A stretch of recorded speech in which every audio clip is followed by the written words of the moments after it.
It's the BBPTV show since 2012, where amazing guests share their digital adventures. Who will we meet today? Small biz influencer, up-and-coming trendsetter, accomplished author? You never know who'll be dropping by.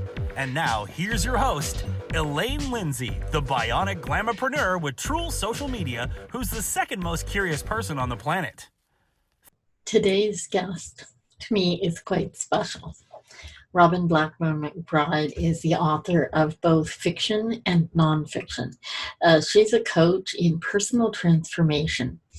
She has been in a number of different fields. She spent 20 years in education as an institutional teacher, I think is how she puts it, at Branksome Hall in Toronto.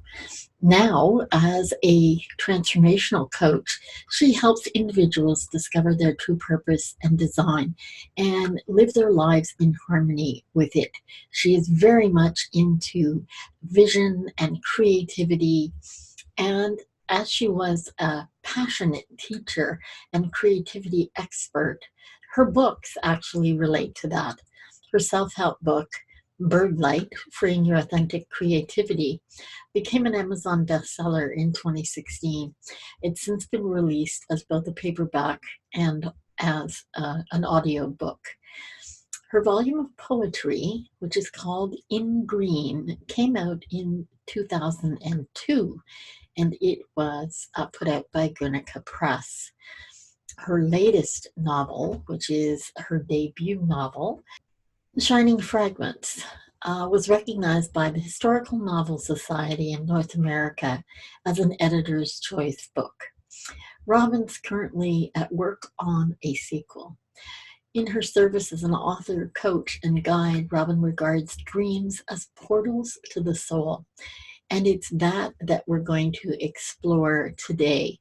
That and a few other things that I think you're going to enjoy.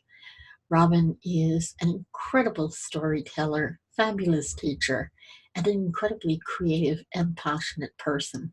So I look forward to our time together today. And so it's awesome for me to be here with my guest, Robin. And we're actually going to quite literally jump right in. Robin, hopefully I won't be putting you too much on the hot seat, but I just feel that you have so much you can share. I've talked about the fact that you're an author, you're a coach. You introduced me to the word multi-potentialite, which I believe excellent. You absolutely are. And all of that being said, let's kind of go back to your beginning, because although I've known you for a few years, you're not originally from the Ottawa area. Mm-hmm. So why not give us a little bit of background? Well, I am definitely, I would have to say, a Toronto girl.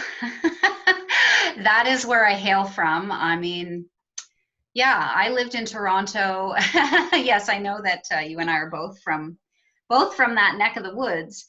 And it's been so interesting to be on a journey in the last few years of living in a whole new community. I never left my hometown growing up. So I wasn't like one of those young people who goes off and goes to university away. And my dad was a teacher at the University of Toronto. He was a professor there for, I think he was there for over 40 years. Wow. It was kind of a fait accompli that I was going to be going to U of T. And so that was kind of funny, because when I'm going off on a tangent, I realize, but I will bring us back to Ottawa. When I was growing up, I thought, well, there's one way that I can distinguish myself, and that is go to a completely different college than anybody else in my family. So that's what I did. And then, of course, when my brother came along, what did he do? He picked my college. So there you go. But I grew up there and loved the city. you know, it's where I built my life when I was a young woman. I was acting there. I mean, that was really not a city to move away from. And then when I went into education, of course, the Faculty of Education was right there. My first teaching job was a Toronto job. It turned out to be a 20-year gig. Married there, raised my daughter there. And so really have a lot of deep love of that city, fascination for the history of that place. As you know, Elaine, my novel, The Shining Fragments, is set in historical Toronto. I have since childhood had a passion for the history of the city. I moved to Ottawa in 2016, Ottawa-Gatineau. And at that time was on a journey really that I think a lot of people can relate to. It was an elder care journey. I came to help my aunt and uncle in what were the last months of their lives, frankly. And I was really kind of like a daughter to them. So that was something that was really important to me. And that was basically what brought me here. Now, curiously, I want to go back for a moment. Yeah. As Robin continues to perpetuate the conversation without Elaine talking. That's a nice change. Go back to you in a minute. No, that's a nice change for people, I'm sure. Just noticing.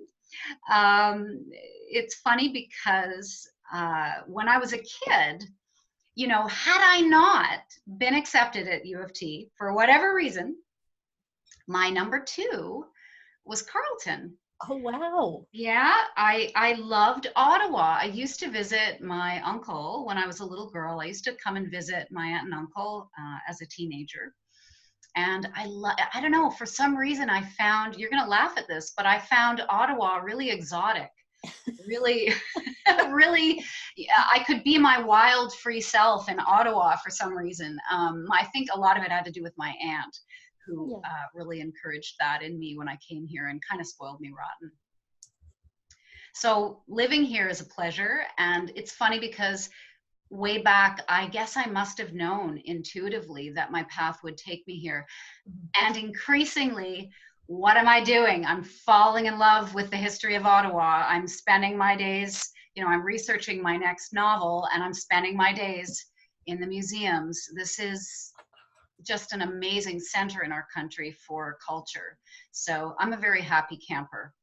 Well, I so love to hear that, because there is an incredibly rich history in Ottawa, and actually also Aboriginal history, which may not be something you know about, but there's actually what they call Indigenous walks that take you to all the places. It's like a museum walking, takes you to all the places that actually relate to our Indigenous peoples, which is really incredible and really gives you a different perspective on the whole city. Wow.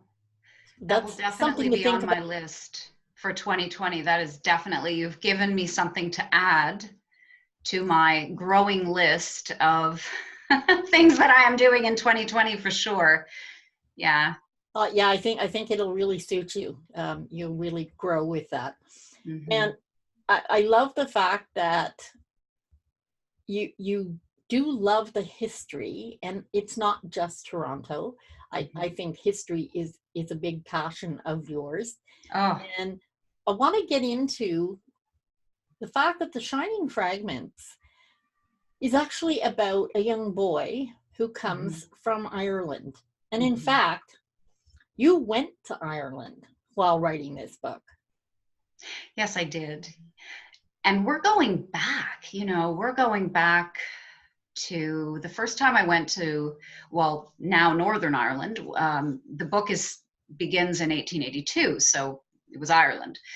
But the county of Armagh in Ulster, 2003 was the first year that I made the journey over to research.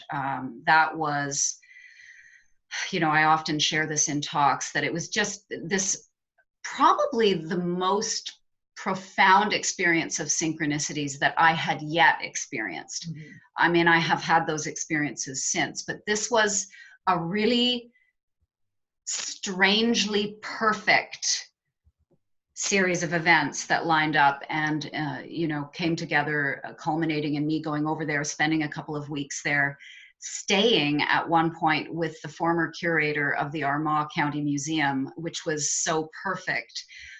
Walking a hill that I very much, I mean, I just know in my bones I have a connection to that place, to Navan, to that little area just outside the city of Armagh. And in fact, it was interesting because when I met my current husband, I mean, my husband now, that didn't come out right. But you know future, what I mean. Yes. When I met Hugh, it turned out that his family was from a house at the end of a particular little bridge, a very distinctive bridge visually, in a place that is about this big. It's called Tassa. And in fact, I had driven right by it. Wow. He hasn't been there yet. We have to go. Oh, wow. Yeah, but, you know, so lots of things coming together. But I went to Ireland twice. I went to Northern Ireland twice to do the research for Joseph. It was very important for me that not only did I go there and research, I interviewed people, I spent time in about 3 museums, I think, but I spent a fair deal of time walking the land. And I would have to say that for me as a writer, that's a really important practice, that you walk. You don't always have to be in the setting of your novel, but that you connect in nature. And for me, being on that land seemed to allow a lot through. Actually, the whole entire ending of the book came to me in 2005 when I was sitting under an ash tree at Navan Fort. Navan Fort's an old hill fort. Yeah. So it's a sacred site that's actually a pre-Celtic sacred site, but the Celts built on it. And I was very, very focused on inviting the vision of the ending of that novel. So back before I was a vision coach, I was certainly working with vision as a writer. That's a really good point. And it's interesting that Navan is just down the road from where we are right now. Yes. The Canadian segment of Navan. Yes, that's just right. down the road. Yeah. And I can see your passion. I know anyone who talks to you can see your passion. And I have to say that I took the time to go to one of Robin's workshops, and I was so pleasantly surprised to have her literally pull us in from our seats. I have to say, Robin, you are an excellent speaker, but more than that, it was a whole experience. And I think we can certainly attribute some of that to your acting background, which I don't think you talk a lot about. So why not give us just a little snippet of how that came about? You know, it's so funny when you said that. Well, first of all, let me say thank you. That means a lot to me, Elaine. I love the workshops that I deliver. I love the people who come out. I love what we create together. And I love to be able to offer every single person in the room an opportunity to connect with themselves, with their soul. That's what anything I do is about. It's about that. It's about really that beautiful, unique energy signature that each one of us carries in this life. And it's about fulfilling that sense of mission. So thank you for that. The acting background, when you said that, I just want to I want to tell you a funny story. Oh, please. So there was a production of Othello happening at Hart House, and this was in 1986. It was early in 1986.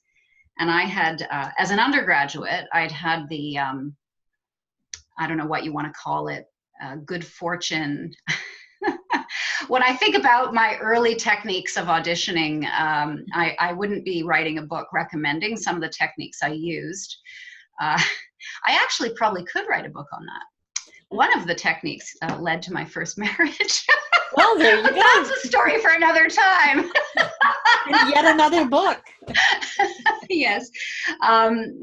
Anyway, I so wanted to play Desdemona. Okay, so here you go. Here's a little coaching thing, right?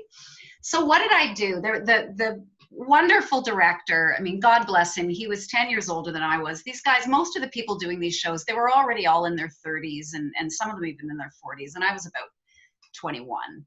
So I got into my head that the best part was Desdemona, and I wanted to play Desdemona. Actually, it's not. The best part is Emilia, but you know, Yeah. I'm not there yet to figure that out. So, you know, I was practically just like doing anything I could in the audition to convince this guy that I was Desdemona. And that is called push energy. And it was a wonderful example of absolutely pushing away the thing that I desired, just pushing it right away. But, you know, God bless the director of the play. He knew I really wanted to be in this production, and he gave me the part of, the name of the character's gone out of my head, but she is known at, exactly, that's about how big the part was. She is known as the trash of Venice. So there you go. Right. Okay. A summation of my acting career. Not really. I mean, I loved acting all through school. I was really totally Bianca, you know, ironic name.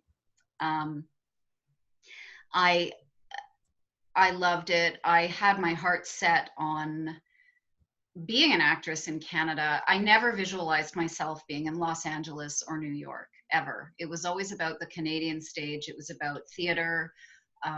Although I did do my share of auditions for soap commercials and you know, a little bit parts on television, and I did do some of that stuff. But I really had a sincere passion for theater, and that's actually where I thought I was headed.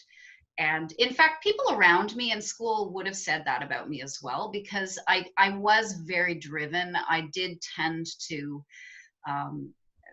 earn, you know, lead parts in shows, and I would be cast in things at the Graduate Center. And it was when I went out into the big wide world that I really had a wake-up call that was so good for my ego.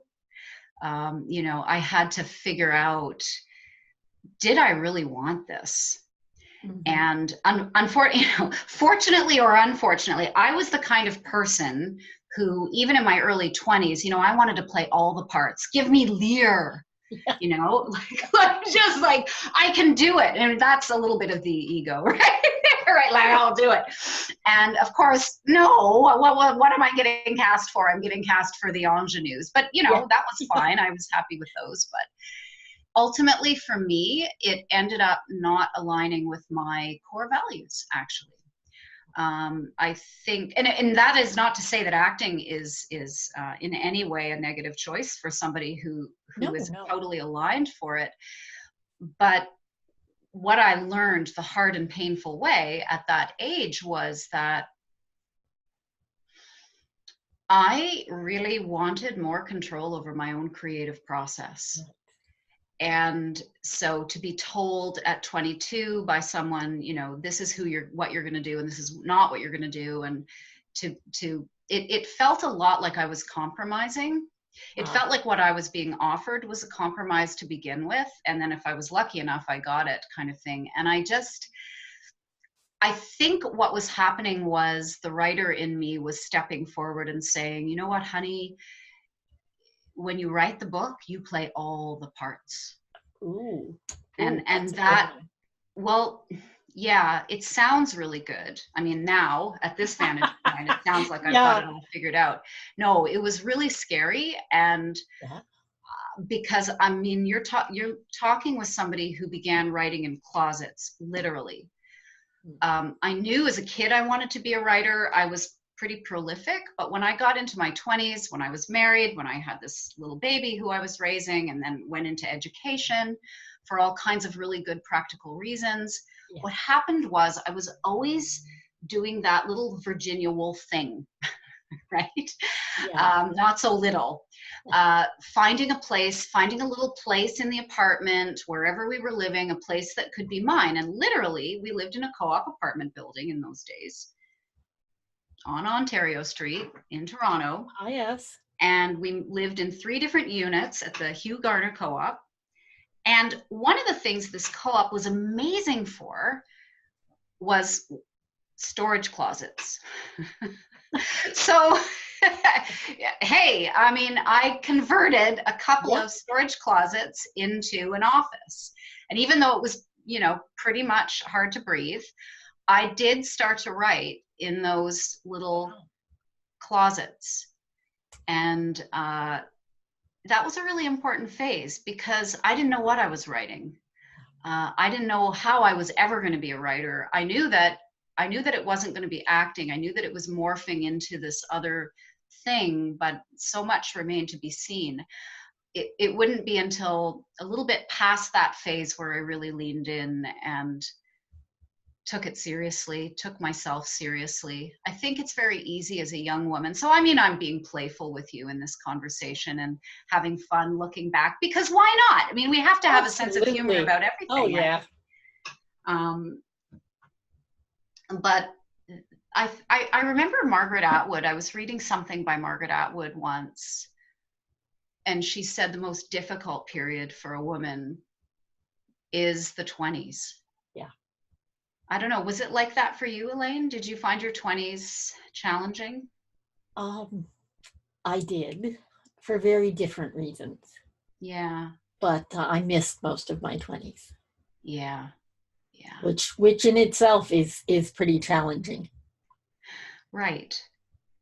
Well, when I think back to that time, I just remember not having the confidence to really believe that I could listen to this call inside my heart and follow it. Yeah.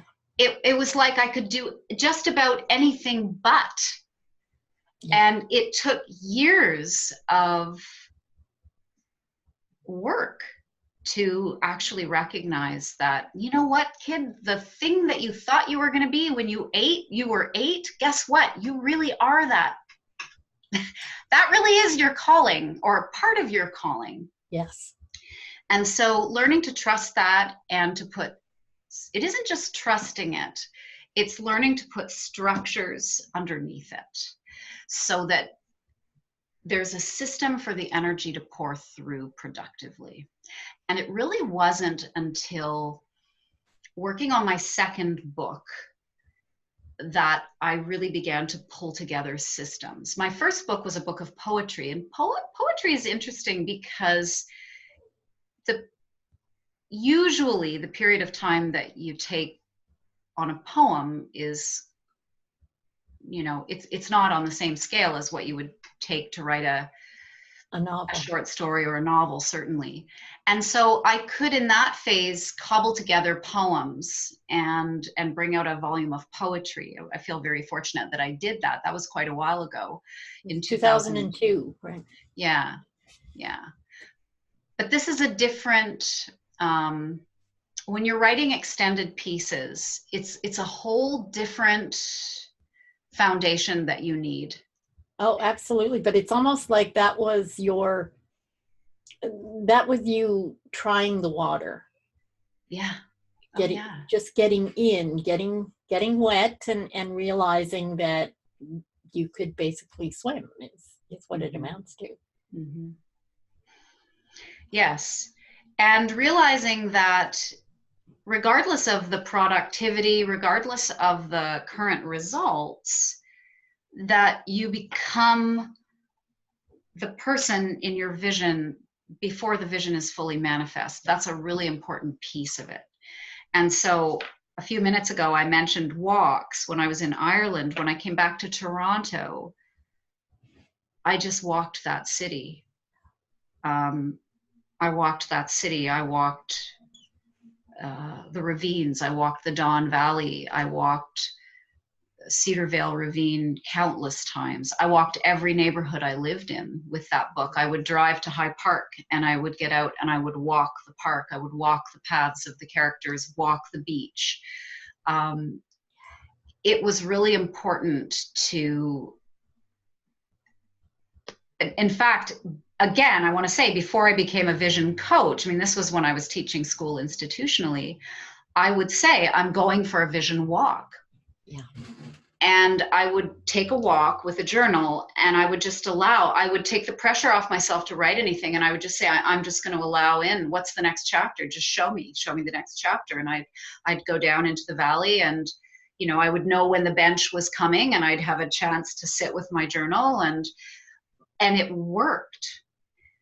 With that book, it worked. Every book is a different child. Every book requires a different structure, but it does require the willingness to create a structure and give yourself a command and follow it and actually show up and serve the structure and serve the project. So I didn't really learn how to do that until The Shining Fragments. Right. Yeah.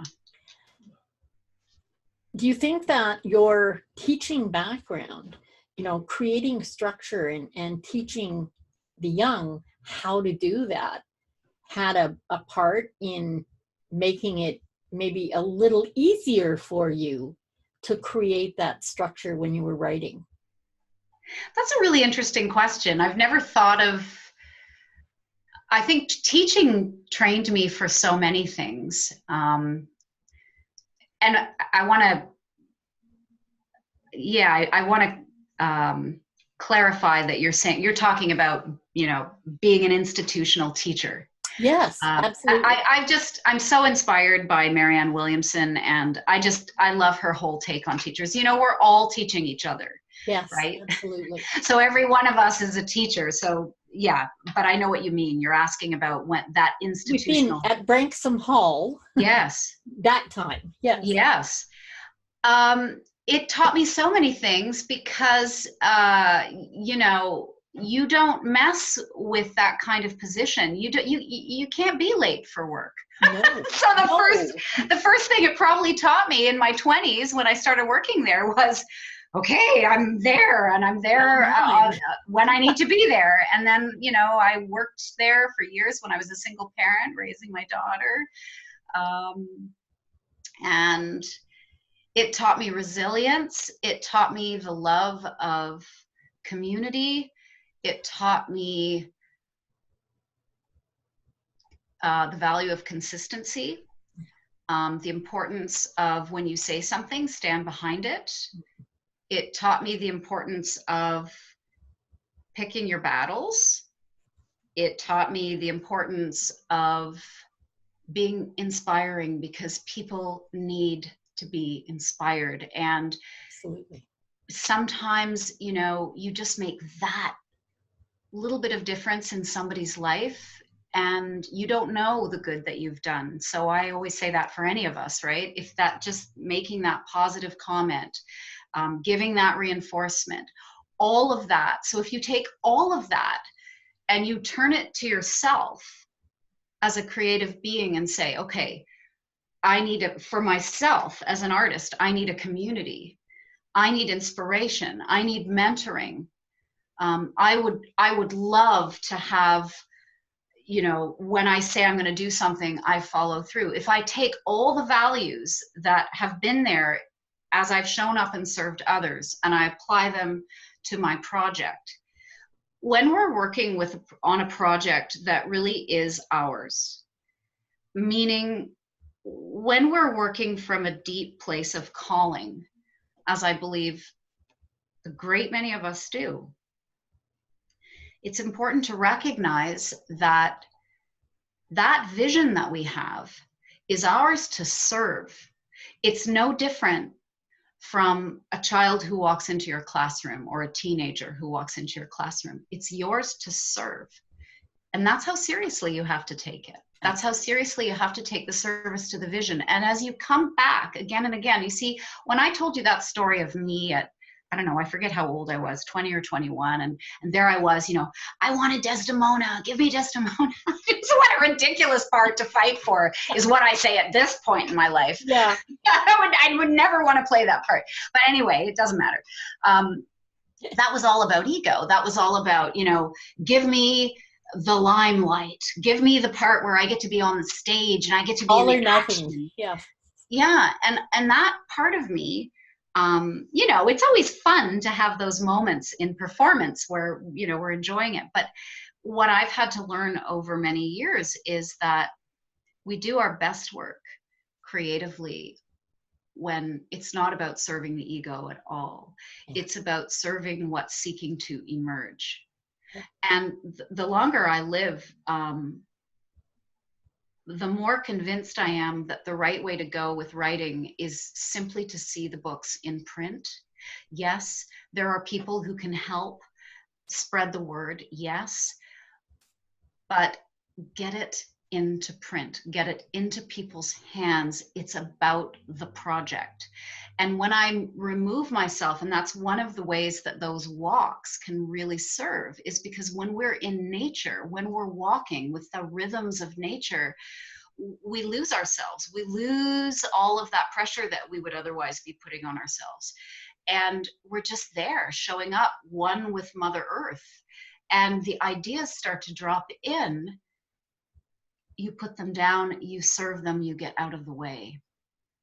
There is a great art to, and I mean, I think as far as I'm concerned, it's a lifelong practice. It's not like any one of us nails it forever. You know, we always have to come back to it. But it's this business of becoming a vessel so that whatever it is that's seeking to emerge really can use you. And as far as I'm concerned, you know, that's really what I desire most in this life is to be well used. Very well said. And I'd just like to take that nature walk and that whole bit and kind of say it works for everything. It's not, it doesn't even have to be your deepest passion. Reconnecting with nature, and anybody who knows me knows, okay, I am bug phobic. I don't like anything that's too out there. But ever since I was a child and lost myself in Downsview Dells Park daily, I have always believed and feel sort of whole when I'm deep in a forest. I guess now they call it forest bathing. Yes. In fact, I put a little note about that in my most recent blog. Yes, they call it forest bathing. And there's winter forest bathing, Elaine, and yes, you can be out, you can be bathing in the forest and it can be, you know, 20 below zero. You're so right. I think it's just important to be with nature, period. And of course, cities are nature.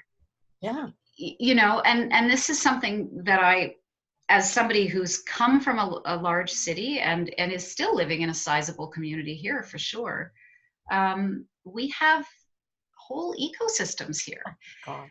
And so enjoy wherever you are, and so that it isn't a grass is greener thing. Oh, I don't live beside a forest, therefore, you know, no, go and walk your neighborhood. There are birds everywhere. There are trees everywhere. And honestly, in this area especially, I mean, go across the river, go through the Gatineau Hills. It's amazing. But you can turn south, you can turn east or west or wherever within Ottawa and just go out into nature because you will find green space. You know, I know Toronto's the same, Vancouver, Victoria, even Calgary has some amazing parks. Like it is all around us. And rightly so. Without the trees, we wouldn't be doing as much breathing, for starters. Yeah. It's a great way to reconnect. And it's a way to also, I feel that, well, not just me, but in order to be creative, we have to be relaxed. And so being in nature is a way that it calms the system, and it connects us with our nature. Absolutely. Yeah. I just actually heard someone say it's when we're doing it right, we walk the fine line between our passions and surrender. Yes. They both have to be there. Yes. It's kind of like the positive and negative space, right? They both have to be there. That's our world of duality, for sure. Oh, absolutely. Absolutely. Yeah. My God, we could probably talk forever. I would love to just maybe bring us up to date in what's next. I know that you are, or hopefully, working on the second book in the series, The Shining Fragments. Mm-hmm. And that probably will take up a great deal of your time in 2020. It'll take up some time in 2020, absolutely. It won't take up all my time because, as you know, I'm actively coaching, and that is as much a part of me as the writing, helping people really live aligned, live on track with their soul. That's what I'm about. And so I find that if I go too far one way or too far the other, I start to feel it, and I want the pendulum to swing a little bit. And so it just seems to be the way I'm designed. So yes, I will be devoting wonderful time in 2020 to writing. I have a calendar for that. I know, ask me what month we're in, and I know what what I need to have done and be doing. And I will be definitely serving people who show up, and would love to feel like, life is on track. Life is aligned and where it should be. And things are, that feeling of growth. Yeah. I know it's such a cliche, you're either growing or you're dying. We've all heard that one 50 times, but it's because there's truth to it. So we always want to be living on that green edge. And the novels take me there, certainly. So do my clients. So do the people who are amazing and come to work with me. And I learn a lot serving. And it's just a wonderful, to me, it feels like the right balance. So that's probably all I have to say on that, unless you want to ask me anything else. What I wanted to say, what I wanted our audience to see there was, okay, you are a multi-potentialite, and you're not at any point did you say, oh, you have to do this or you have to do that. That's what I wanted to get across by talking to you, that it's more than okay to do a number of things and do them very well as you do. And having your coaching clients being able to live into their creativity and passion and be fully immersed, I think that's got to be an incredible gift. It's really beautiful, and I feel very honored, frankly, to mentor people and in becoming who they're called to become. I mean, it's one of the most beautiful things, really. And as far as the multi-potentialite piece goes, this was something that I discovered not so long ago, actually, because I think we are so raised in this part of the world with the master's model. Wow. You have to, you commit yourself to one thing, and that is your passion. And that's the whole enchilada. And that used to perplex me even as a child, because I loved to sing, I loved playing instruments, I loved drawing, painting, acting, writing, public speaking. Like, there were a whole lot of things that I loved. And the thing that scared me most, actually, growing up, was that I would have to choose. Yeah. Choosing acting initially was not so difficult because it was social. So it was a way of being in stories and also meeting people and kind of entering those worlds. Yeah. Ultimately, writing has been that for me as well. But the idea that I would have to choose, just then when I did see, here's another piece. When I chose to be a teacher, it was a practical decision. And I think I think my skill set lined up very well with it. And I believe that it was an exchange of gifts. I believe that teaching for 20 years at a beautiful school institutionally grew me in ways that I wouldn't have otherwise grown doing anything else. And I would never trade it, actually. It was an amazing assignment.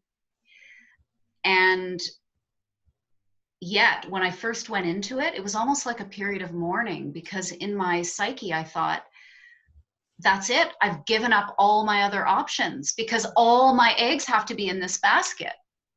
It wouldn't be until my second decade of teaching that I figured out how I could have a creative life and still have my day job and serve my day job, which was serving a multitude of purposes at that point. And that was something that I actually had to decide for at a certain point. It was something I had to realize, that I could actually write a novel and have a full-time job. I had to realize that. And then once I realized it, I had to decide for it, that I was going to do that and structure for it. But the young woman version of me I would never have seen that as a possibility. And now that, as it turns out, I am, it's funny, because at a certain point I said, okay, I'm leaving teaching and I'm moving into writing, and this is what I'm doing. And then, literally within 2 years I was coaching. So that could also be construed as teaching. Absolutely. And but I never would have put things together that I would love to do this when I was inside the institutional model. Nevertheless, here I am. And it just seems to be something that I honor within myself, that seeks to emerge. And so I'm humble to it. I don't try to mess with it. It is who I am. It's who I am. And what changed was the subject matter. Now I teach people transformation, and I teach people a very highly creative process. And the only way I can do that is by walking my own talk. Absolutely. Absolutely. And I think that's a really important point, because sometimes, like you as a child, I was terrified that someone was going to make me choose. How do I choose when I want to try everything? And, unfortunately at 20, it was all taken out of my hands for quite some time. Yeah. It was no longer able to make the choices, which in a way, I think I just sort of surrendered to what was happening, so I didn't have to make a choice. And so for me, it took a very long time to understand that, you know what, I don't have to make a choice. I can do a number of the things that I really love. Yeah, absolutely. It's just, if you can dream it, you can do it. And it's a matter of finding that harmony. It's not always balance. Yeah. But it's a matter of finding that structure that serves the vision. And it's a process of experimentation. At this point, when you're, if you're somebody who realizes, okay, I want to be in this, but I also really have this passion, and I want to realize this passion, and I have this project that I want to manifest, I want to bring it into fruition. It can actually be really really deeply helpful to be working with a mentor at that point, because Absolutely. when we come to those moments, we don't see our own blind spots. And even if we're in a position where we're helping others, we don't always see our own blind spots. So somebody else can whisper, you know, what if you did this? Or listen to yourself, listen to what you just said.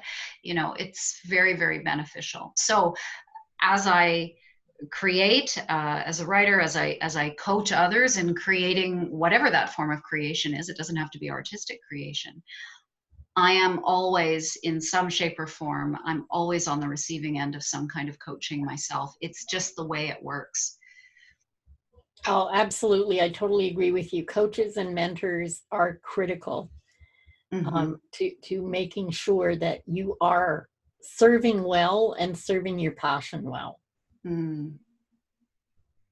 Yeah. Yes. In fact, this morning, in a little bit of a window of time I had this morning, I actually started to do something that I'm going to be having people who work with me do, and I'll give some time to this at the upcoming events that I have. And that is going into a 10-year review. Yes. A 10-year review, looking back over the past 10 years. My goodness, wow, do this. What you will prove to yourself is just how amazing you are, what you've accomplished.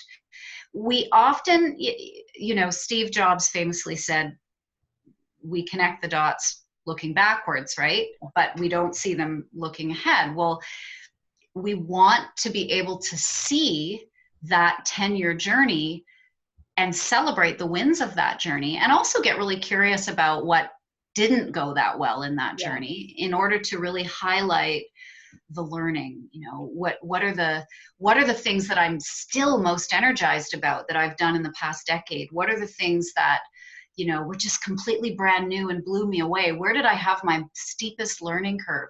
Where did it not quite come together, you know, or, you know, in fact, maybe what really just felt like a crushing blow at the time? Yeah. What's the learning in that? What's the learning in that? And sometimes what your greatest achievement was could have come from the greatest failure. Oh, absolutely.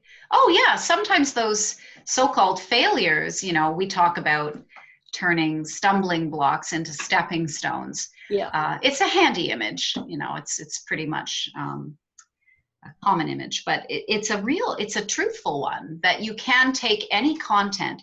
You have complete control over your perception. And if there are stories in the past that still hold a negative charge, that means you've got a gift to go back and claim from that story. So you go back and claim it. And where I was going with this, apropos of your comment about mentors and so forth, was that when I looked at the trajectory of the past 10 years for me, where I saw the most accelerated periods of transformation was when I was really working very directly with mentors and coaches. Absolutely. And so that's just something, you know, that I thought was really kind of cool to be able to now, with this much perspective, because 10 years ago I wasn't coaching, right? To go back and actually map it out and see, wow, you know, look at what happened in that 2-year span when I was investing in my vision and doing these very particular things with people who knew a lot more about the systems for success than I did at that time. So you always want to be looking for ways to up your game. And certainly mentoring is one of them. Working with a mentor is one of them.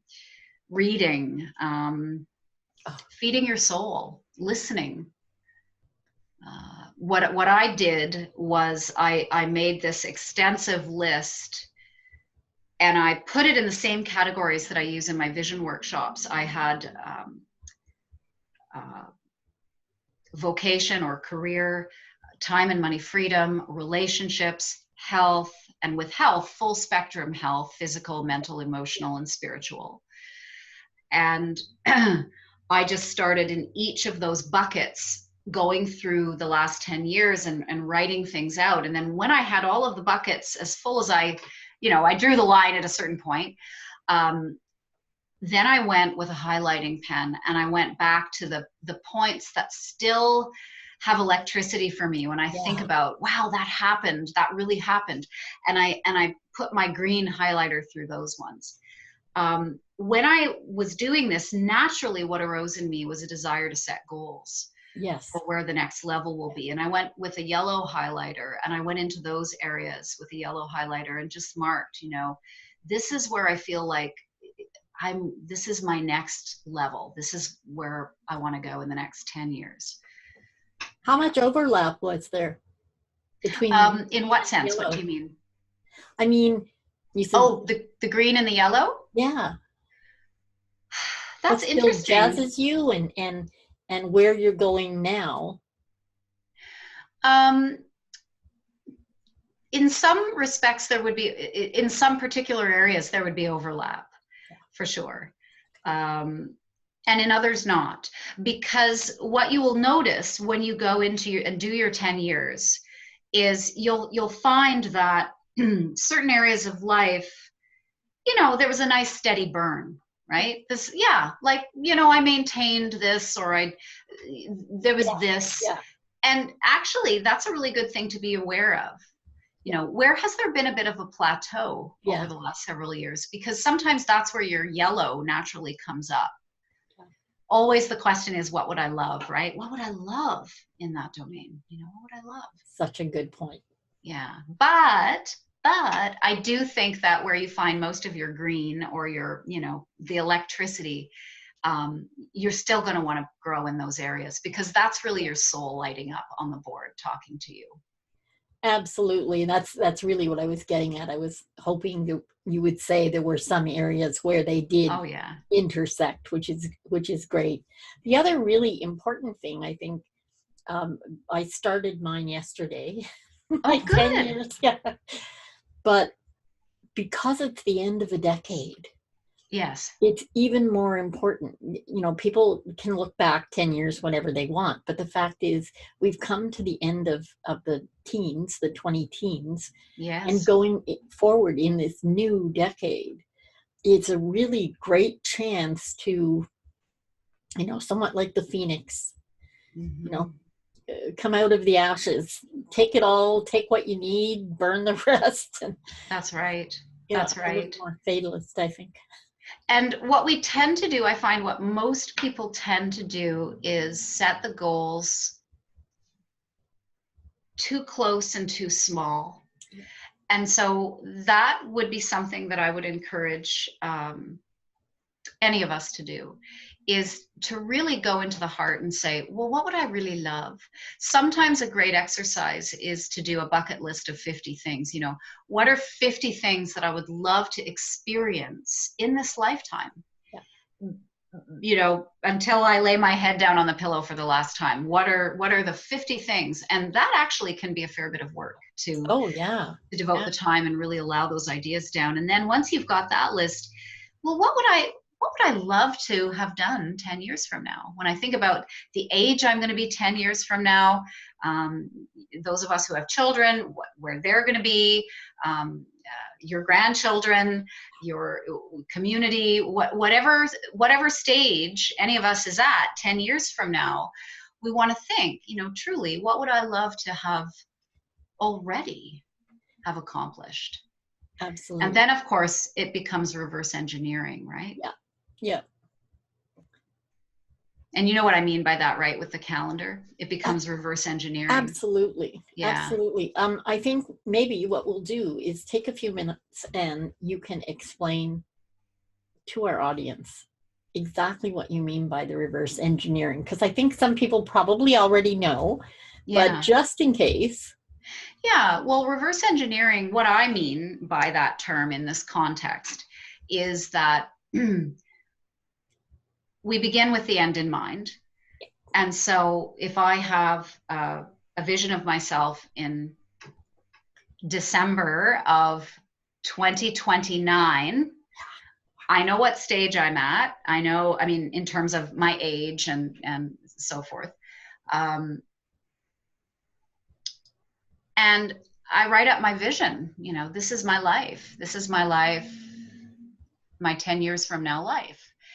And if that's truly my life 10 years from now, so you think about what you've accomplished in perhaps your vocation, what you've accomplished in terms of your time and money, freedom, domain, what that looks like, where you're living, where you've traveled over the past 10 years, where you've devoted your time, which is your most valuable currency, right? Because it doesn't come back. So all of that, when you look at that 10-year mark, you've got memories 10 years from now. And then you ask yourself, okay, well, if that's where I'm at in 2029, then where am I at 5 years from now? And then you write that vision up, sort of working backwards. And then it works, you can go to 3 years from now and 1 year from now, so that you have a sense of being on the trajectory. You don't know how it's all going to come together. We never know how it's all going to come together. That's what stops most people in building a dream, is they want to have the how all figured out. I tell you, Elaine, we're talking, you asked me at the beginning of the call, how did you come to Ottawa? I would never have known at the beginning of the 2010s that I would be living here, that I would be in this role, working on my 4th book. You know, there are so many details of my life that I could not have foreseen in 2010. I'm doing a lot better job now of actually putting those longer range visions out there and then voting for the next steps. All I need to be able to see are my next steps. Yeah. So I know my visions at the different increments of time, and I know what I can do now. And as long as I'm serving the vision, I trust that things will show up for me. And not, I was saying, not being slavishly attached to a particular outcome. To a particular way. Yes. Yeah. The how and it doesn't really matter. The how doesn't matter. The what we're aiming for matters. Yes. I think where the attachment issue can become problematic for people is when they're attached to it happening in a particular time frame. Yeah. You know, it's got to happen this week, or it's got to happen. I think we can really cause ourselves a lot of stress. And then we get into that lower energy state, which isn't conducive to creating. So there you are, back walking in nature again to rebalance things, right? You want the most optimal creating place is high participation, low attachment. You want to, and ironically, or perhaps paradoxically is a better word, when we have a high level of participation, i.e. we're in action for that dream, and we have low attachment to the immediate results, actually that's an indicator that we have great faith in the ultimate results. Yeah. And faith is necessary in all of this. Absolutely. You have to believe in your own vision. Absolutely. And yourself, and all the power working within you and all around you, because you got to trust that. Absolutely. That's a beautiful, big concept and a great place for us to roll this on home. So I always ask my guests to leave our audience with one little thing that you use in your life on a daily basis that is either personal or business that you can pass along, that our audience can use. Yeah. Well, this reminds me actually of a conversation I was having with a client this morning, apropos of journaling. And so I have a morning journaling practice where every morning before I start, almost every morning, I have a routine for how I set my state for the day. And among the things that I do in my journal, there are 2 things that I would just highlight for our purposes here, because I think if I give too many, it just becomes overwhelming. One is, and you'll certainly relate to this one, Elaine, I know you will. gratitudes. Yeah. Writing gratitudes is a way of dialing up energetically to the frequency of prosperity. It's a way of raising the energy. And you don't want to have it be not perfunctory things, yes. fresh, new, interesting things, but it can be simple things. It can be like a warm cup of tea. It's all about the feeling. Yeah. So from that place of generating that high calibration feeling of understanding that, I woke up this morning, not everybody did. And this is a pretty amazing day that I get to live. And this day will never come again. When we wake up in that kind of state, when we generate that state in the journal, 5 things, 10 things, but make that a practice. Then write what you're creating today. Actually, you can apply this concept of vision right to your day. Yeah. So it isn't a to-do list. It's different from a to-do list, which they're okay too, but this is more of you as the creator, you as the artist of your day. This is who I'm being when I walk into that meeting. This is who I'm being when I show up to, speak for a group, when I show up to people on a call, whatever it is, you fill in the blank that's specific to you, but you come with a real intention to be the person in your vision. Yeah. And always in that process of creating my day on the page before I live it, making sure that I'm taking action and making sure that there's at least something in there that is uncomfortable, because that's how we often do our best work is by being outside of that comfort zone. We want to be always just it doesn't have to be vastly out beyond the comfort zone, but doing something. Just enough to make it a little uncomfortable. Yes. Yeah. Yeah. Eleanor Roosevelt said, do one thing every day that scares you. That scares you, yes. And do it in service of your vision. And that's a powerful thing. Absolutely. And I think that's an incredibly powerful way to wrap up. I want to say thank you so much, Robin. I really appreciate this. And I want to say, as usual, you'll be able to find all of the incredible links and social links as well to Robin on her page on the BBPTV site.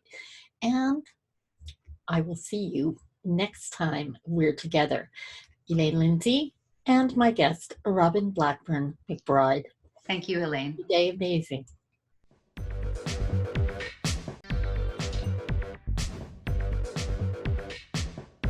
Brought to you by BBPTV Show and Truel Social, helping small biz navigate the digital world.